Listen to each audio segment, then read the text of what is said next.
આગળ વાત કરવી છે રાજકોટની। રાજકોટ મહાનગરપાલિકાની સામાન્ય સભા મળી હતી અને દરેક સામાન્ય સભાની જેમ આ સામાન્ય સભા પણ તોફાની બની રહી અને આ વખતે તો એના અણસાર પહેલેથી જ હતા, કારણ કે રાજકોટના રોડ રસ્તા પર ખાડા પડી ગયા છે। ચંદ્રની સપાટી જેવા રોડ રસ્તા છે, નવા બનેલા રોડ પણ ધોવાઈ ગયા છે અને કોંગ્રેસે વિરોધ પ્રદર્શિત કર્યો, પણ સત્તા પક્ષ એ વિરોધ સહન ન કરી શક્યું અને માર્શલો દ્વારા ટીંગાટોળી કરી કોંગ્રેસના નેતાઓને બહાર મોકલી દેવામાં આવ્યા અને વિવાદ વકર્યો।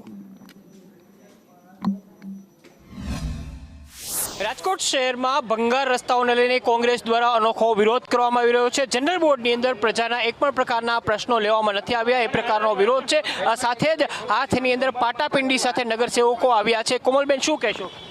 રાજકોટની જનતા વિરોધ કરી રહ્યા છો, પાટાપિંડી બાંધ્યા છે, ખાડા ખબડા રાજકોટમાં બહુ વધી ગયા છે, લોકોના કમરના દુખાવા કરી રહ્યો છે, કમરના દુખાવા થઈ ગયા છે, લોકોને મણકાના દુખાવા થઈ ગયા છે।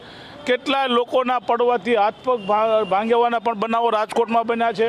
એનો વિરોધ પ્રદર્શિત કરવા માટે અમે રાજકોટ મહાનગરપાલિકાના ભાજપના આંધળા શાસનને જગાડવા માટે અમે આ યુક્તિ અજમાવી છે।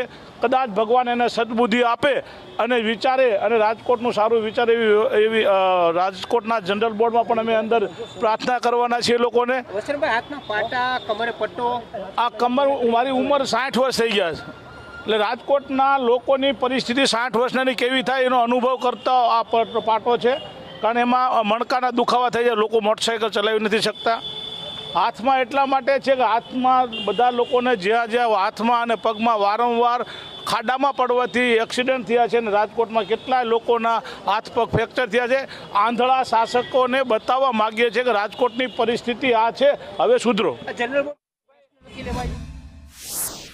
આજે જે નાટક ડ્રામા કરેલા હતા તેમાં હું એને પણ પૂછું કે કયા ડૉક્ટર પાસે તમે ટ્રીટમેન્ટ લીધી હતી, ફ્રેક્ચર થયું હતું, મણકા ડેમેજ થયા હતા, ક્યાં અકસ્માત થયો હતો, પણ પોતાના વિસ્તારની અંદર ક્યાંય ખાડા હોય તો એક પણ પદાધિકારીને એને જાણ કરેલી નહોતી કે અમારા વિસ્તારની અંદર આ બાબતની અમને અગવડતા છે।